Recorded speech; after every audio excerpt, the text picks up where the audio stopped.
Welcome to another episode of Pilots Say What, where we hear what pilots have to say. And today we have a special guest by the name of Kit Darby. You may have heard of him before, but Kit is an aviation expert, an aviation industry expert, and he provides a lot of projections that we like to see how they play out over time. These projections include things about the growth in the airlines and relates it all back to pilots and the hiring and the cycles that the industry goes through. So I'm not gonna say too much about Kit. I'll allow him to introduce himself in a moment.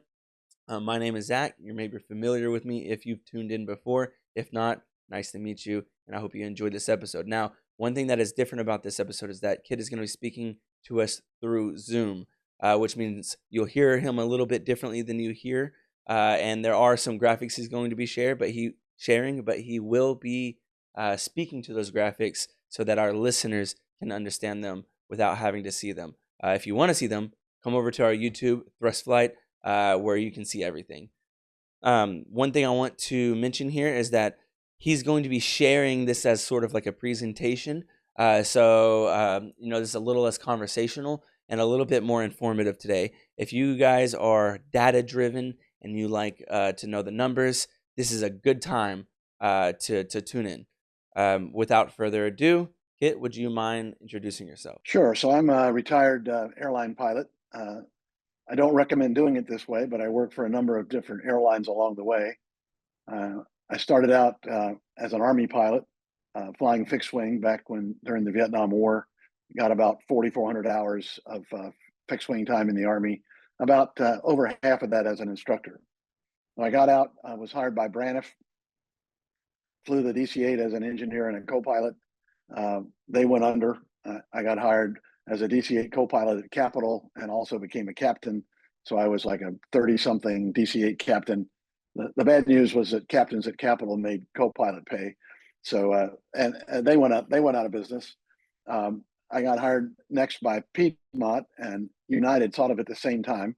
And I did my homework, and Piedmont was a smaller airline with very young pilot group. They had 2,200 pilots, and almost 1,800 of them were younger than I was, which I can't pass them on a seniority list if they're younger than I am.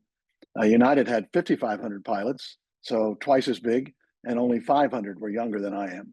So I actually retired number 500 at United as a 767 captain. After that, I went to work for Boeing here in Atlanta at the Airtran Training Center. Boeing sold the leftover time to other companies, and I was a 737 instructor and eventually a 717 instructor. And that led to when Airtran sold the 717s to Southwest and they didn't want them, and Delta bought them. Then Delta hired 4 Boeing instructors to teach at Delta and introduce that airplane, help write the manuals, that type of thing. So I spent 10 years at Delta, 3 years on the 717, and then I became their initial ATP CTP instructor. Delta, the only major airline to have their own ATP CTP course. So I retired from that a couple of years ago, and I now teach at Sanders Aviation in Jasper, Alabama, and they specialize in transitioning military pilots to their ATP. So that's their main focus. So I've been doing that now for coming up on 3 years. I'm a 23,000 hour pilot with about 7,000 additional hours in level D simulators, teaching various courses. But really my expertise today is not as a pilot. I've had a career information service from a resume service back at Capital Airlines through many years at FAPA, which was the old Future Airline Pilots of America. And then I started my own Air Inc. Aviation Information Resources. And that sort of, I shut that down with 9/11 and formed my own company, just kitdarby.com, smaller group. And we work with pilots' resumes, application reviews, interview preparation, and a fair amount of counseling. Pilots that have issues, accidents, incidents, violations, training failures, asked to resign, that type of thing. We tend to deal with pilots that have issues that need to be handled, not just on the resume and application, but also in the interview.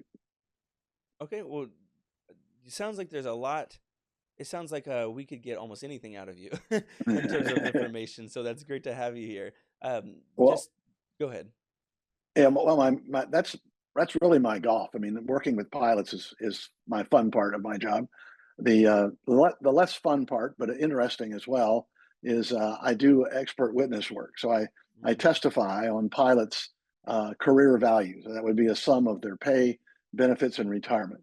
So I'm in the contracts all the time. If a pilot's injured, killed, delayed, divorced, then I figure up what his career is worth, and we present that at deposition and trial, and that's where I still make the senior captain's pay. So that pays the bills around here, and this pilot stuff is keeps me current in the industry. It's necessary to remain an expert that you keep your hand in it, mhm. but that's the one paying the bills. Well, we need experts in this industry that can Mm. say that they know a few things. And also, I find that part pretty interesting. And I think with the state of the industry today, and it's a popular topic now. Like, I mean, to talk about aviation more than I think it used to be, or maybe I'm just more aware. But uh, to have conversations about the value of someone's career, I find that interesting. Well, For keeping up with the students, Joneses. yeah. Yeah, keeping up with the Joneses has always been. We published a written salary survey for many years, and it Uh-huh. was our most popular book. So, Oh like I wow. said, keeping up with the Joneses is really on everybody's mind. Yeah, for students who are, I say students, for aspiring career pilots, maybe they're in Mm. training already. What sort of interactions or what sort of questions do they typically have for you? Well, right now, it depends on where they're at. And I typically work with pilots that are well down the road. So, Right. transitioning military pilots and civilian pilots would at least the flight time to have an ATP to be hired by a regional airline. That's the most of it. But I do get pilots that are just starting out or trying to decide whether to start. Is this a career path for me? I have a series of questions that I ask, that I need to put them in there's a profile of people that are successful. So we had at this other company I talked about, kitdarby.com, we surveyed pilots that were actually hired by the airlines, and we got a set profile of their age, education, flight time, rating, height, weight, vision, education, everything about it. And if you fit that profile, you're much more likely to be successful. So we advise based on that. And the idea there would be to help you go straight to where you want to go rather than zigging and zagging left and right, taking more time, spending more money. The idea is to go as quickly as you can because it's a seniority based business. Right. When you get there, determines when you'll fly, what you'll fly, where you'll fly, what you make, what your retirement will be worth. So I call it a gunfighter kind of business. I mean, you want to be first. The second guy just gets shot, so you want to be the number one guy. And whenever you figure out you want to do this, whether you're 25 or 55, you still want to do it as quick as possible. And you believe that? So some people would say fast training isn't good training. That depends on the training. I mean, the military has fast training, and it's great. So you can have good training quick. A lot of it depends on the tools and the attitude of the companies you're working with. But certainly, uh, my son is a accelerated program graduate. He was the youngest pilot hired at Southwest and the youngest captain at Southwest. I Okay. just made that a month or so ago. So Congratulations he then. got it. You can get good training in an accelerated environment, and the military proves that. And there's no reason that civilian training can't be as good or better than the military. I mean, it's a matter of attitude, equipment, preparation. It can be excellent training. How would someone, utilize that data that you have now? Do they go through you, or how do they utilize some of those profiles? Well, the salary information, which should be motivational, is primarily I put it out on LinkedIn, Facebook, Twitter, just my name, Kit Darby, at the company kitdarby.com, aviation consulting. And if you'll find that on Facebook or LinkedIn, I put the majority of my graphs and charts up on the internet for free. So if you need individual counseling, then my website would have our phone number, both a direct dial or an 800 number, and I can work with you on a counseling basis, and that's a paid basis. So I basically, if you have a resume and application, I look it over. We talk on the phone about your problem and work out the best course for you going forward, how to show it on your app. If you have a problem, how to handle it in an interview, or if you don't. I mean, you don't have to have a problem to need my services. Right. But since there's a fee, there's lots of free information. But if you need somebody who's really been there, then sometimes it's worth the fee. So that regrettably, there's a lot of free information out there, typically from pilots. And if you know a lot of pilots, they claim to know a lot about a lot of things. Right. Uh, I'm sure they're good at piloting, but outside of that, my marriage counseling's not too good. So Right, I understand. That's great. I'm looking forward to getting into some of these topics with you. So to keep this moving, what is it? Some of the things that you wanted to share today, before we got rolling into some of my questions. well, I have a set of slides. I do these at Oshkosh Sun and Fun and at an organization called RTAG, Rotary to Airline Group, which is primarily initially military helicopter pilots transitioning to the airlines. Now it's just all military, and they do accept non-military participants too. So I highly encourage you to join that organization and attend their annual meeting.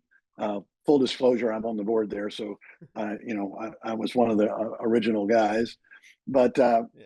so other than that, the slides that I put out at those, I have three sets of slides. One is the job market, which we have today. Then we have job search planning, which addresses the individual segment. If you want to be an airline pilot, corporate pilot, fractional pilot, what do you want to do? And the last one, which is totally boring, is resumes and applications. But having seen thousands of those, I can tell you pilots aren't very good at it and would benefit from the help and help them get interviews and get jobs if they had stronger resumes and applications. So we're doing the first one of those today. And that's what I have queued up as a PowerPoint presentation, which I will put the slides up and talk off the slides as we go forward. You'll be able to describe the slides, and kind of pull the information from it, so that if they're only listening, they'll still be able to get what you're saying. The first one is the U.S. job market, U.S. pilot job market. Okay, gotcha. It seems like there's some things you'd want people to know about the U.S. job market Yeah, as a it's pilot. wild and crazy right now. I mean, it's all very up in the air, but I get a lot of questions about what's happening now and what's going to happen next. And those are very difficult questions right now. It's a lot of uncertainty in all business, not just in aviation, but certainly in aviation. We don't know exactly what's going to happen. We'll talk about the possibilities. There's a lot of talk about the pilot shortage ending, and what do you think the next 5 to 10 years looks like as an aspiring airline pilot? You know, Okay, so for introductory slides, a little bit. These are the planes. The one at the far end, the smaller one, is the 717 that I taught on at Delta, and I also taught on the MD-88, which is the next one up, which was a dinosaur uh, compared to the 717. 717 is a great airplane, one of the first airplanes with six glass screens, mhm. highly automated. That airplane's 30 years old, and it will do a single engine auto land and go around on the autopilot, fully automated auto land and go around on a single engine. And you can buy new airplanes today that don't do that. So it Mm. was a pretty cool plane. This is my military plane, the OV-1. I flew that active duty, and then I flew it here in the Guard as an instructor and examiner in the Georgia Guard for 15 more years. Um, and it's ugly, but it sure can cook. So it's a 387.65 Mach, single pilot. The other person is a equipment operator. Short takeoff and landing, land in 350, 400 feet, takeoff in about 1,000. Initial rate of climb 4 to 6,000 feet a minute. Wow. About all the fun you're allowed to have in the Army. So it's so we talked a little bit already. I'm a retired captain, 4,000 military, 23,000 airline. I published a written service for many years with initially with FAPA, FAPA, and then with Air Inc. 5,000 pages. We had 20,000 members. They're all out there trying to do this. Some things work, some things didn't work. We'll try to share the things that work here. Uh, that's a schedule I do at Oshkosh. We look at applications. We're here to provide up-to-date information to help you as an individual pilot develop as a good candidate. I do have some career value information at the end if we have time, and sort of talk about the recruiting environment today. A lot of people are depressed because the hiring is less than it was in 22, 23. That was an unusual period, but it's actually compared to historical numbers, probably going to be the third or fourth best year in history. So it's down, but not bad.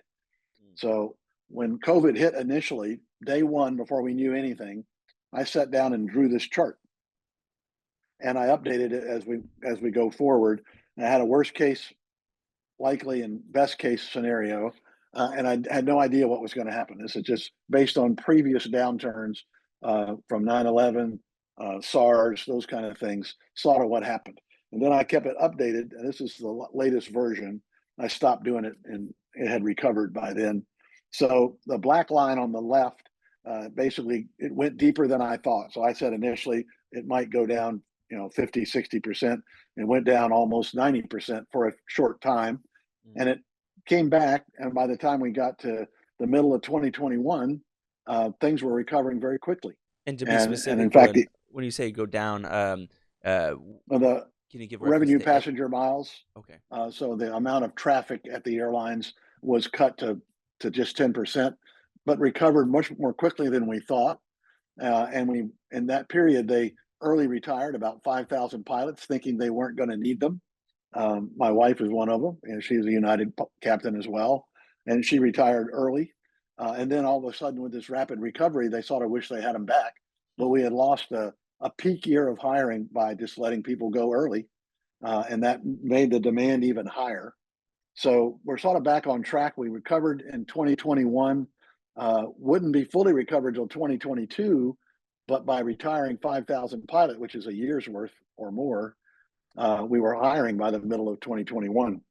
Mm. To put that in perspective, the best hiring at the majors ever, over 3 periods, we had about 5,000 pilots a year. And then in the last half of 2021, we had 5,000 pilots in a half a year. And the next 2 years, we hired 25,000 pilots in 2 years. So a total of 30,000 pilots in 2.5 years, when the previous peak for a whole year was 5,000. So it was a generational opportunity. And I believe it may come back. And we'll talk about some possibilities there. So we had sort of two different recoveries. Our domestic recovery was the one that was astoundingly fast. Traffic jumped back right away. The international did not recover, and the reason was if you went to Japan, you had to quarantine for 2 weeks. Doesn't make for a quick trip over and back for the passenger or the pilot. So international travel was greatly depressed, but our recovery was domestically driven, and it was very quick. Mm. So when we look at what the airlines were doing uh, back before the Great Recession in '08 and what they were back up to in 2019 before COVID, we have come back to that line again. So the airlines have recovered, even slightly exceeded the long-term trend from 2005 to 2025. We are back above the long-term trend that we had in the past. So if the question is, have we recovered? The answer is yes, we've more than recovered, but we did that mostly with domestic flying. International flying is now coming back. And that's one of the reasons I think we may have an even better opportunities in the future, because the other recovery was domestic only. Now we have domestic and international recovered, and that could stimulate the market even more. Was there a little bit of a delay So in the international recovering? well, there was, because of the quarantines and the lack of service. There was the rest of the world did not support the airlines like we did. Mm. So we had the CARES Act. I don't know if you remember those. We had CARES 1, 2, and 3. Hmm. And they put in, I'll show you in a chart later, a number hard to believe, but our government put in $243 billion into the airlines alone to support equipment, wages, everything. So our industry came out the other side of COVID fully functional, everything working, everybody got paid. Virtually no one was furloughed. There were a few furloughs in the beginning, just a few. And the COVID Act, the CARES Act required that there be no furloughs for them to get the money. So those that were furloughed for just a few weeks were called back. Everybody was working, everybody got paid. It was never been done before. It's a miraculous thing for the airlines. Okay. So retirements is another part of it. So normally it's about half retirement and half growth. Right now it's been strong on the retirements. We have a retirement bulge, and it continues for another 3 or 4 years. When you So put you're them all saying that people together, are retiring at a faster rate than they're hiring then normal. than normal, more So than normal, I see. if you take, let's say it's a 30-year career, Hmm. divide 30 into 100, 3.3% a year would be normal. Hmm. So that would have to be hired, Hmm. because that's what's leaving. Right. If you need more than that, that would be due to growth. Mm. And of course, we've had strong growth as well. So we're supposed to had a recession ever since COVID, and it never really happened. So every 7 to 10 years, we typically have a recession. At COVID, we were 11 years into the cycle. So we weren't sure what it was going to be, but something's coming. Right. It's a regular thing uh, every 7 to 10 years. Right. So I made some forecasts, not just the major airlines, but we have now our regional airlines have been around long enough that they have pilots retiring. Corporate pilots are also retiring. We lose some pilots each year to medical and early retirements. So we put that on a chart. We have about a 4,000 pilot each year to maintain the status quo. That's no growth. That's just replacing the pilots that are retiring. 4,000 at the majors, which is a pretty good year. And if we have any growth, of course, that would be additional. All right. Okay. So when you put that together cumulatively, it's like 80,000 openings over the next 15 years. So that's a lot. Yeah. Then Okay. we're looking at, yeah, I mean, that's a pretty good hiring clip. So we're looking at the future of the hiring. So I made that chart on traffic. And of course, traffic, it's nice for pilots to know traffic, but we actually fly the plane. So we're more interested in pilot jobs than we are in traffic. Of course, more traffic needs more pilots. So I took that same information and converted it into the number of pilots needed. And it looked like in the beginning, because of the dramatic reduction in traffic, that we were going to have way too many pilots. And they did something called the WARN Act. So if you're a union member, there's a law that says you have to get 30 days notice in order for you to be furloughed. So they warned 10,000 pilots at COVID, and there were another 10,000 coming. So there were 20,000 pilots that were going to be noticed, and it may have been more. And the COVID care packages, the CARES Act, saved that. So this was day one. This is what I thought might happen. And this is my last one here. So, and there were a lot of things happen that we didn't expect. We did not expect the early retirements. We didn't expect them to keep everybody working and all the planes flying. So it was a way better outcome than we forecast. And the big one, if you see, there's that setback. I thought it would be recovered by middle of 2022, but it actually recovered by the middle of 2021 because they furloughed those. They retired those 5,000 pilots early, saved us a peak year of hiring. So we came back sooner than the whole market, but because pilots were retired when we got them back, got back to hiring much sooner. Now, across the top here, this is not everybody can see this, but the CARES Acts ran until about the middle of 2021, and then the vaccines started coming out in early 21, and by late 21, we had 3 vaccines and a booster. So all of that was working to mitigate the COVID crisis. And at that point, we probably still had too many pilots, but they could see that the light at the end of the tunnel was actually the end of the tunnel, not the train. So they doesn't work to furlough somebody for a short time, but especially at airlines like Delta, United, American that have 5, 6, 7 aircraft types, because the bigger airplanes bump down to medium, down to small, lots of training, very inefficient. So if you have, what you need to do is, if you can't furlough somebody for 6, 9 months or a year, you don't really save any money. So they could see the recovery was coming, so they didn't furlough anybody then, kept everybody, and actually began to hire at record rates in 22 and 23. Good job on 3 this, times and it's actually impressive. Yeah, they were. I think they surprised themselves. The airlines like Delta, United, American, the most pilots they had ever hired in a single year was about 1,000, and in both of those years, all 3 of those airlines hired about 2,000 pilots a year. I mean, they said it couldn't be done. They were training 24/7. So this is that $243 billion, a graph of that shows they had 81 billion in wage subsidies. They made loans, direct cash injections, loan guarantees, reduced ticket taxes and corporate taxes and fuel taxes.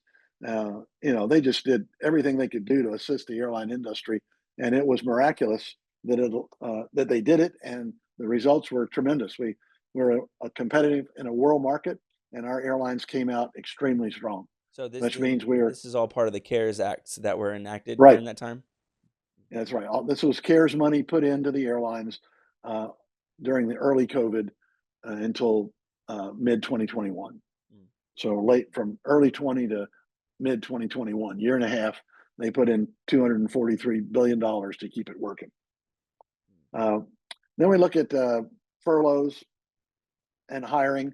Hiring, like I said, it's been to 5,000 three times in the past, and then we had 12 and 13,000 in 22, 23. This is a table that shows the same thing. The lowest year that I've recorded was 09, which was the Great Recession, and only JetBlue hired 30 pilots in January, and nobody hired anybody else the whole time. So it was a really bad year economically. And this was a shortage estimate I made, and it still holds pretty close today.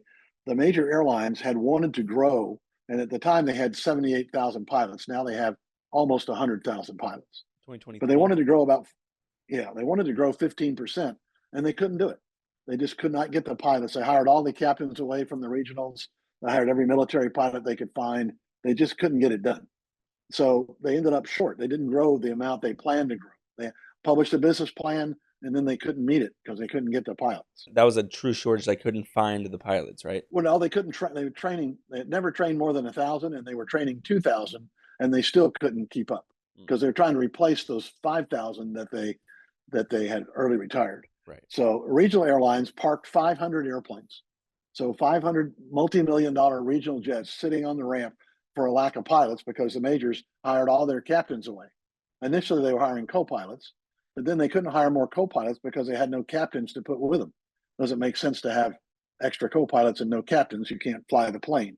So the hiring was stymied because of a lack of captains, and they parked the 500 airplanes at about 12 pilots per plane. So they had jobs. A year and a half or so ago, I began to see a shortage of equipment. I think I was one of the first to point it out. It's pretty common knowledge now, but we had to grow the business. We had ordered the airplanes to meet the demand. So our business is sort of like a commodity. And I know we don't think of it that way. We think of it as flying airplanes, but our commodity is an airline seat. The airline seat is bolted into airplanes, and we do get to fly the planes. But there's so much of it by so many different providers. It's like a loaf of bread or God forbid, a dozen eggs. It's a commodity. So in that commodity, we have to have equipment. And we never really thought of it before. We've always had pilot retirements and growth. We never thought about the need for equipment. We've always been able to order and get the airplanes when we need them. And in this case, that's not happening. So the reason at Boeing, for instance, they had two airplane types that were not, well, three that were not certified, the MAX 7 and 10 and the 777X, not certified. They've been building MAX 7s and 10s for a while, over a year, lots of them sitting around the parking lot, but they can't sell them because they're not certified yet.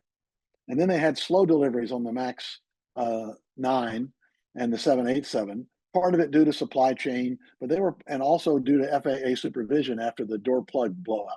So we were expecting to have 52 airplanes a month. And for the last year and a half, 2 years, we've been getting 32. That's 20 less airplanes a month, 240 a year. That is a lot of airplanes. Right. And then the reduced supply chain issues are holding that rate down. It's starting to come back up. We're up to about 40. But in the meantime, we've got a year and a half where we didn't get the number of airplanes that we planned. United last year was supposed to get 100 airplanes from Boeing. They got 0. Luckily, they found 50 used Airbuses somewhere, which sort of saved their business plan. But Airbus also has the same problem. So the geared turbofan, they decided at some point to make their fan blades out of powdered metal, which was a great idea. They didn't turn out to be as durable as they thought, which causes the inspection to be required. And if the inspection finds wear, then they have to be scheduled for replacement parts, and parts have to be available. So you need both the maintenance slot and the parts. So right now, an Airbus geared turbofan engine is off the wing an average of a year. And there are about over 800 airplanes parked for that reason worldwide, not all of them in the US, but maybe 300, 400 here in the US. So when you combine these things, Airbus production is down as well. And when you put all that together, the US is probably short 1,000 airplanes. Wow. So this is what it looks like. So the line, I realize not everybody can see it, but there was a pretty steady increasing line, building 800, 1,000, 1,200 planes a year. and in 2020 we dropped down to 600, Mm, and we're not back yet. And all those years in between, 6 years in between, we have not built or delivered as many airplanes as we planned. And those all those jobs are still there. The good news is the airlines usually get their airplanes. In this mm, case, they're not getting them on time because they weren't available, but they will get their airplanes. And when they get the airplanes, they will need the pilots to go with them. So mm, on the backside of this, about half of them are for replacement. This was a 650 somewhere like April 24, and everybody says, "Oh, it's leveled off. It's going to go down." It didn't go down. It went back up to 850. I think it's over now, but it's still going up. This is a chart that shows the various models, A320, 220, and the E-Jet E2s, and it shows what percentage of their fleet is parked. And look at the overall percentage. There's 1,475 Airbuses in these models, and 647 of them are parked at this point. Now it's 850. So same chart, similar information. So the questions I get, of course, is what does it all mean? What's it going to do to the hiring? Well, it's different for each of those problems. The answer is different.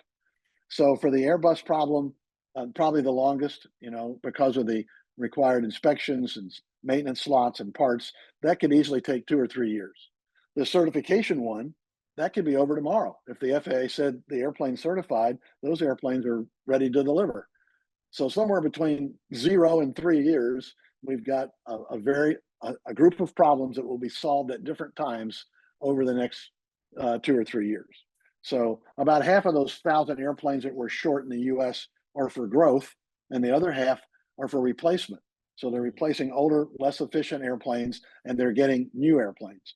In the meantime, they've been using their older airplanes more. Uh, they've been uh, using more regional jets. So some of those 500 airplanes that were parked have been brought back, 150. And it looks like they're going to bring a bunch more back this summer. So I'm actually looking at a potential little mini hiring boom at the regionals this summer, even though the majors aren't hiring as much. The regionals are going to bring some airplanes back to fill in the need for the commodity. They mm. want to.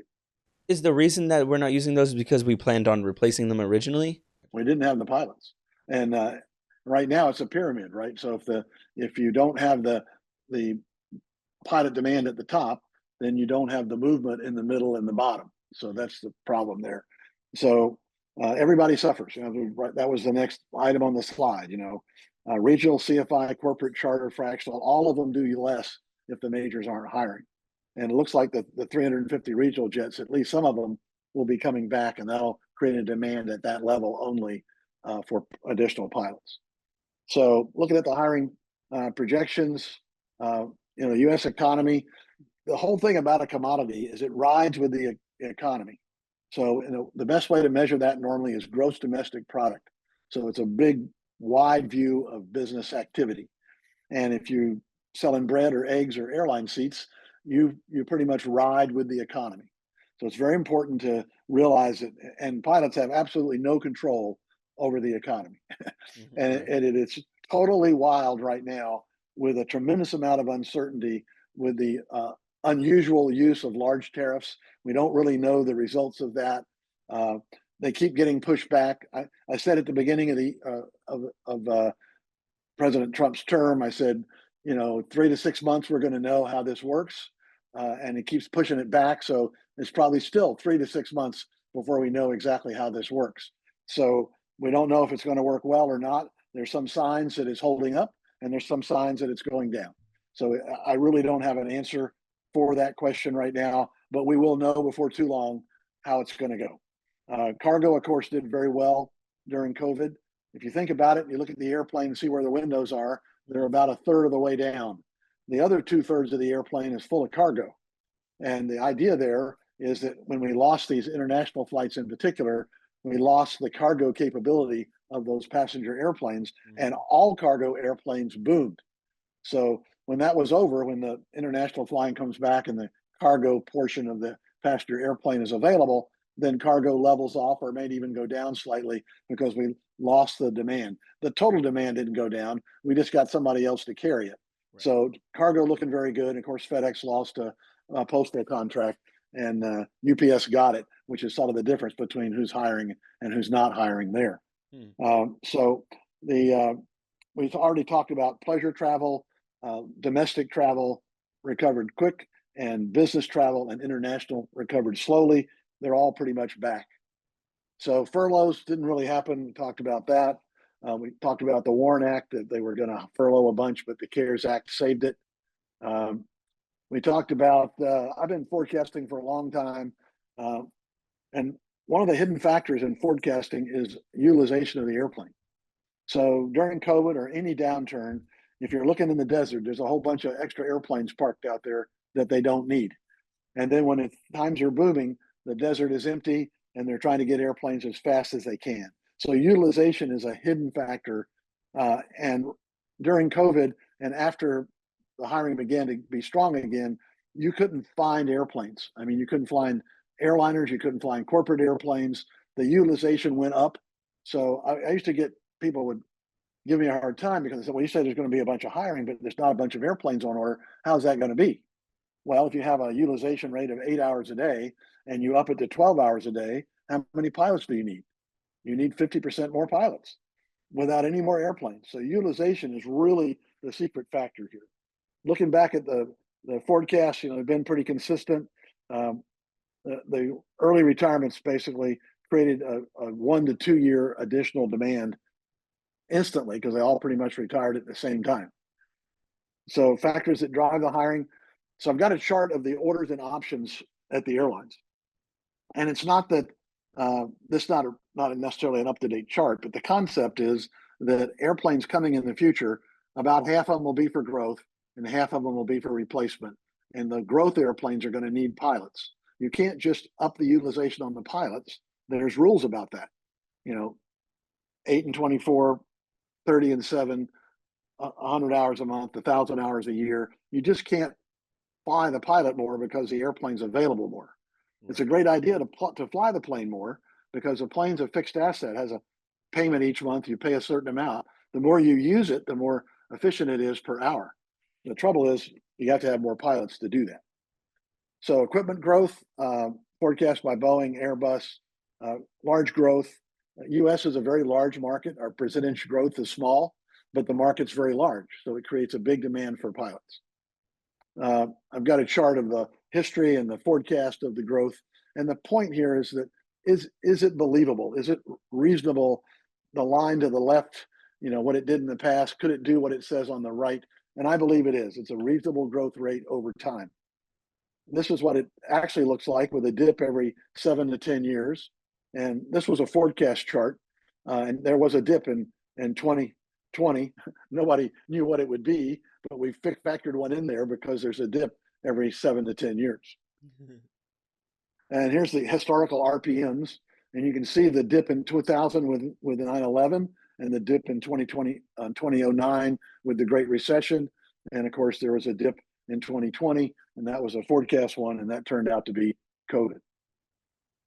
So when I talk about we ride with the economy, this is an older chart, but it's the best one I've ever seen.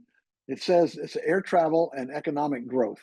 And boy, that is a 1-to-1 relationship. Wow. I mean, I can see it. The demand for air traffic is directly related to the success of the economy. So if you could predict the GDP, you could predict the air traffic. And it's here's hard to a do better. These days. It is. I wouldn't have to do this if I could predict the economy. So we have two lines on this chart. One is the general economy, the light blue, and the dark blue is the airline revenue. What it shows is we do better in good times and worse in hard times. So when the economy's up, we're doing even better. When the economy's down, we're doing even worse than the general economy. So it swings wider than the general economy. That's why what's going to happen with the GDP and so forth going forward is so important, and we don't have an answer to that. So we do a forecast, which is basically pilots, number of pilots per plane times the number of planes in the future. We've had that forecast for a while. It's been purchased by Boeing and Airbus, and they now have their own forecast, but it was the foundation for some of those. So annual traffic growth about 5%, US about 2.9. Again, a very large market. That 2.9 is a lot of planes and pilots. Regional, that market's been decreasing. The pay for departure model sort of broken. Uh, the regionals are getting bigger airplanes, and the majors are getting smaller airplanes. And at the bottom of the majors and the top of the regionals are getting the same airplane. So it's getting sort of fuzzy about what's a regional, what's a major airline. We talked about cargo increasing, traffic down 5% at 9/11, so we lost a year or so. But this time it's down 10% overall. We lost about 2 years. We're back, but we lost about 2 years of growth due to COVID. So this is a fact that most people have never seen before. This is an older chart, but it shows the growth rate from 2010 to 2017. The Allegiant, Frontier, Spirit, Sun Country grew over 140%. American, Delta, United, the big three, grew like 5%. Now they got dramatically bigger, but they did it through mergers. Zooming out, Yeah, those smaller, some of the perceptually smaller airlines had more of an opportunity to grow. Also, like to create the same percentage of increase would be an insane thing to do from someone who's already huge. certainly true. I mean, there's no doubt that it's if you got one airplane and you get another one, you grew 100%. Right. So they're very small. You got 800 airplanes. It's pretty hard to do. You couldn't get the planes if you wanted them. So this is another look at what happened. Think about the segments that did well during COVID. Domestic, all the low cost and ultra low cost are domestic airlines. Having a single fleet. So that problem I talked about where you've got 6 different models and the A350s bump into the 75s, bump into the 717s. That problem doesn't exist if you have mostly one airplane. So domestic travel and primarily single or small fleet, the low cost and ultra low cost were well positioned, and they grew. This is the growth from hours through March 23 from 2019. So 4-year growth, and we're looking at 30-40% growth for those low cost and ultra low cost airlines. So they were very well. Now, of course, they sort of ran off the cliff, and they're now looking down. So it didn't go on forever, but it went on well. This is what they look like on a chart utilization, which I said and of course the green line is Frontier. So if I had to pick a favorite low cost or ultra low cost airline, it would clearly be Frontier has done the best and been consistently profitable as a result. So they did really well. And Southwest, really much bigger airline. It's hard to put them in the same group, but they're making some changes that will probably bring them back up. For instance, extra revenue from bags and seats and all that stuff, something they didn't do. And it's almost all the profit at the legacy airlines. So pilot utilization, we said you couldn't really up it. You just need more pilots. Here's the utilization by category.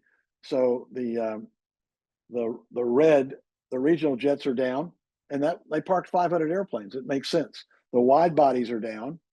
The wide bodies are down because you couldn't go places. You couldn't do things because of the quarantines and so forth. But they're all back now, except for the regionals. So using a pilot, we actually analyze the bid sheets. So everybody knows a pilot that works 8 days a month, and everybody knows a pilot that works 22 days a month. What's the real thing? So we look at the actual bid awards, and the average pilot works 15 days a month. On average. So contrast that to a 9 to 5 Monday through Friday job, works 22 days a month. That's a week off, more time off, a week off every month for the rest of your life. It's like now they're not 8-hour days. Oh yeah, right. Yeah, okay. I'm not saying you're working less hours. I'm just saying you're doing it in compact periods, creating what we would call meaningful time off. The real fact is the 85 hours what you're paid for, but you're actually gone away from home. Let's make the intermediate one, in uniform at the airport on duty. No doubt that's work. There's your 4 40-hour weeks. All right. And then the real rub is away from home. You're away from home 240 to 340. And most people, when you leave your driveway till you get back in your driveway, you're at work. The fact that you're off in the middle of nowhere in Des Moines in the wintertime doesn't really count as time off. It's work, at least in my book. For pay, you're getting about 85 hours a month on paper, right? And then at the airport with on duty, but necessarily not in the plane getting paid, it's 170 hours. So there's a little bit to think about there. Like we said, aircraft pilot ratio is going up. We keep getting more training. We add, ADSB or auto brakes or whatever we keep doing to put in your airplane. You have to train on that, and the more training requires more pilots. The rest rules, FAR or I should say 14 CFR Part 117 requires that you get more rest. Well, that's a great thing, except if you're on the road, that's more time away. So it's a two-edged sword. You do get more rest, but you're not necessarily at home when you're resting. So basically, the need for pilots ratio to planes is going up because of additional training and rest rules. Mm. Utilization we've talked about gradually increasing for the same reasons. This is an example of a Delta fleet a few years back, but we can see our longest range airplane is the A330, and the 717 at the time was the shortest. 717 is getting less than 11 hours a day, and the A330 is getting 17 hours a day. And again, all of that has to be covered by pilots. When you go over 8 hours, you get an extra co-pilot. When you go over 12 hours, you get 2 extra co-pilots. So this airplane is flying with 4 pilots times 17, and this one's flying with 2 pilots times 11. Big difference in the demand for pilots. We like the wide bodies for a lot of reasons. Big paychecks is number one, but it needs lots of pilots is number two. So cargo did really well. We've talked about that. Not so well now. Actually, not down, but not as good as it was during COVID. Retirements we talked about is 2 main drivers: retirement and growth. Not sure what's going to happen with the growth because of the economy and GDP and all that, but we can be sure that the age 65 will continue. It might go up to 67 someday, but whatever it is, those retirements will continue going forward. This is a chart of the combined list at at United and Continental, and the overall retirements are very, like I said, very strong out through 3031. So still another, 5-6 years of strong retirements. This is what Delta looked like before COVID. You'll notice that the high years were around 800 pilots a year. And after the early retirements, now those peaks are more like 500-600 hours pilots a year. When you put that on a chart, this is what they did. This is the retirements they've had over time. And this, by the way, is 9/11. A lot of retirements. This is COVID, which is just nothing like it's ever happened before. That's Right. just one airline.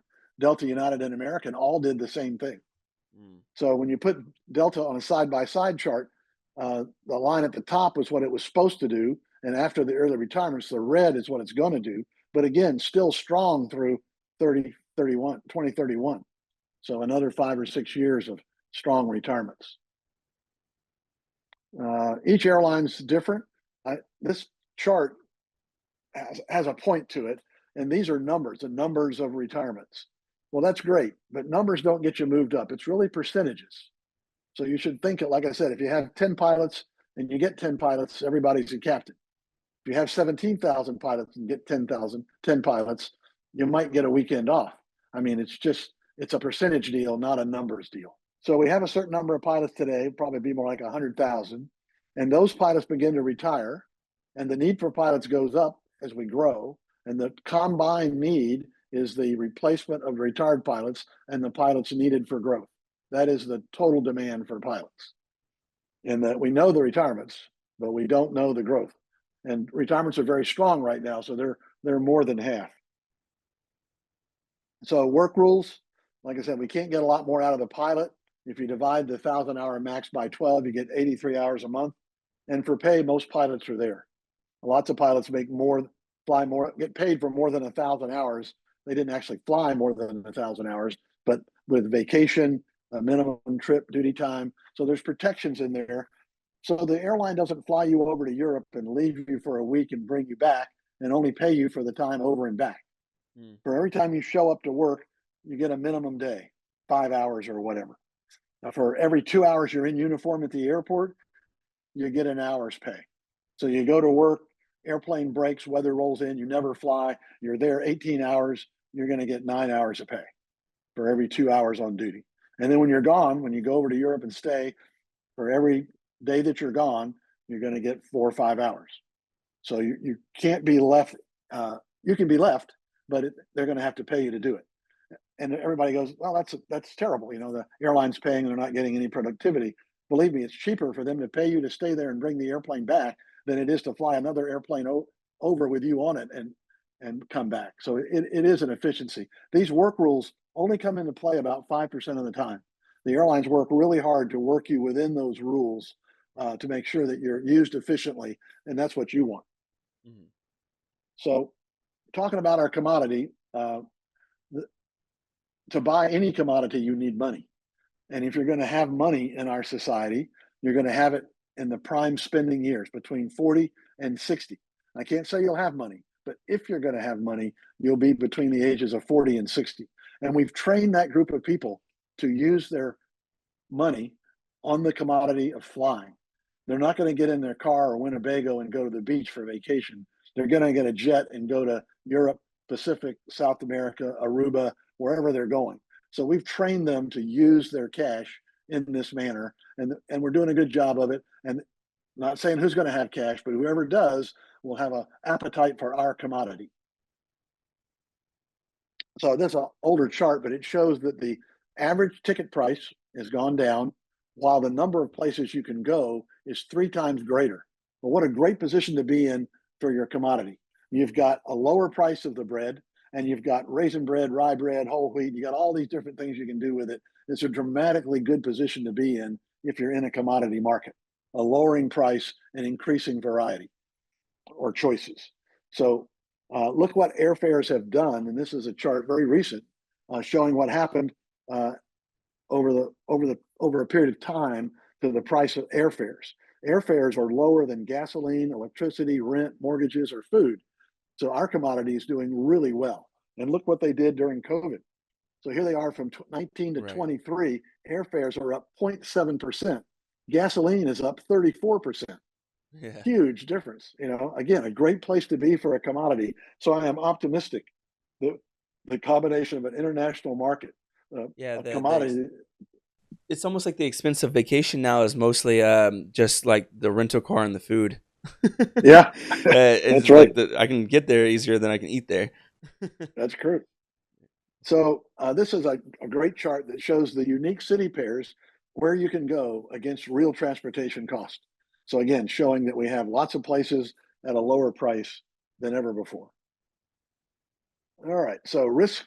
This is near the end here, and I need to be near the end. Recession certainly possible. I have no idea what tariffs are going to do to us. Hope they won't survive. I hope the courts will strike them down. I don't want to find out what they're going to do to us. Mhm. Labor. So the general rule is we're always under pressure. So the job of management is to keep costs down, and the two major costs are fuel and people, depending on which one's up or down. So we have to know that the pilots are about 10% of the workforce and about 30% of the cost. So we make on average 3 times what other airline employees make. So we're in a great position, but we're fighting about it. The management's trying to keep the cost down. Our union's trying to keep the cost up. If they're not fighting about it, somebody's probably not doing their job. I mean, that's their job. Mhm. So furlough and bankruptcy, CARES prevented it last time. I don't know what it'll do in the future. Terrorism, always present, but no overreaction like we had at 9/11. Mhm. Mergers, most of the big ones have happened. I was very surprised that JetBlue didn't go through initially. It made sense in a world market to have a more competitive company, but at least other mergers now appear to be getting approved. That's something the new administration will probably be more favorable on. Fuel prices, they're actually headed down now. I need to change the slide. They're offsetting some of our increased people cost with these new contracts, where in the latest round of contracts, the contracts added 30% to the pay and even more to the career value. They did 20% initially and 10% over another 3 or 4 years. Mhm. So that's up. What's the cost for the airlines aren't up much because fuel's down. So they've Right. sort of offset each other. Uh, That was one of my new entrant questions. airline, yeah, new entrant airlines are very hard to start up. In the old days, if you had $5 million and somebody who'd run an airline before, you could get started. Today, you better have $150 million and a whole team that knows what they're doing because it's an extremely competitive market. So upstarts are difficult. A pandemic could return. Uh, Probably won't have the same reaction we did last time. Banking crisis was possible, still is. Single pilot cockpits. I get that question. They're coming. My Mhm. comment is that a narrow body airplane, is usually about 25 years lifespan. A wide body, more like 30. All the airplanes we have today are two-man airplanes. So if we got a one man or a no man solution, it would take quite a while for it to creep in and become dominant in the market. So if you're in the market today, you're probably good. By the time this kicks in, you'll be senior enough, it won't matter. If you're talking about what your kids should do, that's going to be a consideration. We have the That's technology to fly single pilot or no pilot. The real question is, will the passenger accept it? Right now, the answer is no. That may change over time. So these are risk factors, going to be hard to talk about here. So there's a lot of different risk factors out there, from oil prices to war, all over the place. So we've been told that, of course, we had very high inflation, that it was terrible. We look back over history, our 7-8% inflation is puny compared to the 15% in the 80s and the 20% in the 50s. So not the highest ever. Now it's actually gone down to about 2.3 or so. So it went way up. From my point of view, when you put just in the airline industry 243 billion overall, trillions of dollars into the economy to get through COVID, it doesn't surprise me, if you give everybody a bunch of money that and a limited supply of whatever it is, doesn't surprise me that the price goes up. That's inflation, folks. So by putting that big economic incentive in to keep our countries and businesses running during COVID, we caused inflation. And right. that's, that's not a fact of a political party. That, I think it was the right thing to do. It put us in a very competitive position. It would naturally cause inflation, and that inflation has gone back down, quite honestly, faster than I thought it could. So I think we're in a reasonable position there. This is fuel costs, and again, they spiked up. The problem with the fuel costs for a jet plane is it's a different kind of fuel. If you're not familiar with the term crack spread, the crack spread here is red. So that's the difference between making a gallon of car gas and a gallon of airplane gas. Mm. So it's expensive because it's, the economy recovered quick. We needed a lot of car gas. It was easier to make, and we didn't have enough airplane gas, so it cost more to make it. Then you say, well, Delta bought a refinery. Brilliant, right? So they're going to have a lower cost of this. They can control their crack spread. Well, if it's a commodity, truly a commodity nationwide, and you put more supply in, what's the price going to do? It's going to go down, not just for Delta, it's going to go down for everybody. So Delta had a plan to bring it down for Delta. Actually, they brought it down for everybody because they put more supply in the market. So not quite what they had in mind, but not a bad decision. Certainly helped the industry, but may not have helped Delta as much as they'd hoped. And competitively, at least. Right. So what we want to see on fuel prices are these straight lines. Because if you have a business plan and the price goes up, your business plan doesn't work. If you have a business plan and it goes down, you make extra money. But when it's constant, you can make a business plan that's going to make a profit over time and be consistent. Because when the airlines make money, they buy planes, go more places, and need more pilots. When they don't make money, they don't. So we need the airlines to be stable and profitable. And stable is just not a word that's hard to use in the current economy. We don't know what's going to happen. So this is my favorite chart ever. When fuel prices go down, airline profits go up. And Yeah, right. the other one was a 1-to-1, and this one's an inverse 1-to-1. So if fuel prices go down, airline profits will go up. Right now they're down, and they've stayed down for a while, and that's a wonderful thing for the industry. So fleet age, of course, older airplanes use more gas. Airlines with younger fleets do better. Ultra low cost have much younger fleets. Recession, like I said, comes along every 7 to 10 years. These are actual charts. I'm not making one up. It looks so symmetrical, you would think he had to make that up, right? No, that's an actual chart of recessions every 7 to 10 years, whether you want it or not. Okay. And the airlines have learned to manage their business much better. In the old days, everybody was a 2 or 3% margin. The fuel prices go up, they're losing money. Today, we have airlines with 10% plus margins, much better planning, much more able to survive ups and downs of the economy and fuel prices. So this was the system recovery overall. So we lost and we got back overall by the end of 2021. This is domestic. We were back in 2021. This is international. We just really got back in 2023. So basically, the airlines make money. This is the share they put to employee wage and benefits. So they share the pie. When they're making money, the employees get a bigger piece of the pie. So today, right now, employee cost is a third, 32.9% of the income of the airlines. And this is, I said it was some things were going up, some things were going down. So fuel prices are going down. That's good. People traveling from overseas to the U.S. for tourism is down. Uh, whether that's going to hold or not, I don't know. That's one of the cracks. I don't know if that's a crack that will heal or a crack that will get worse.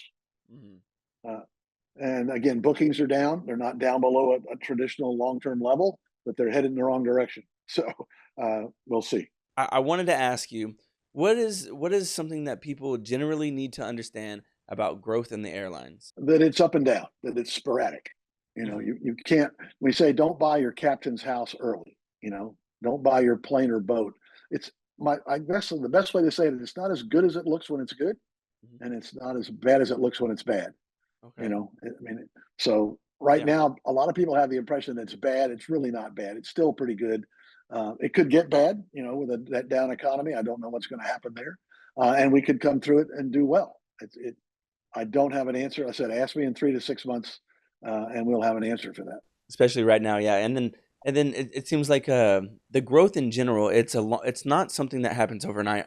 Most growth doesn't in any industry, but especially in the airline industry because of all the different constraints. It sounds like what you're saying is there's the factors of equipment is something that takes a lot of time by itself.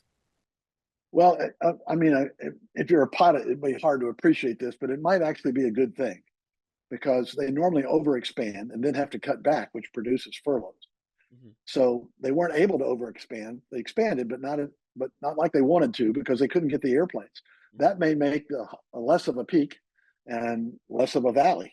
So Mhm. it may not go as low as it would normally go if it does go down because Mhm. we didn't go as high as we wanted to. Okay. So that typically the joke is that when they cancel vacation because they don't have enough pilots, stand by for the furlough. Right. I mean, Okay. it's just going to be that way. If you're going to be in this industry, you better get used to it. Okay. Well, then last question before we sign off. If Mhm. you're a CFI and you're trying to get job interviews and you're worried about whether or not you're going to get a job, what do you say to them? Well, it's become more competitive. Minimums haven't gone back up yet, but they might, and certainly competitive positions gone back up. You still need to treat it seriously. You need a good resume, a good application, prepare for your interview. But the bottom line is you can't, people typically are very enthusiastic when it's good and depressed when it's bad. And the best results are patience and persistence. You need a steady, even pressure.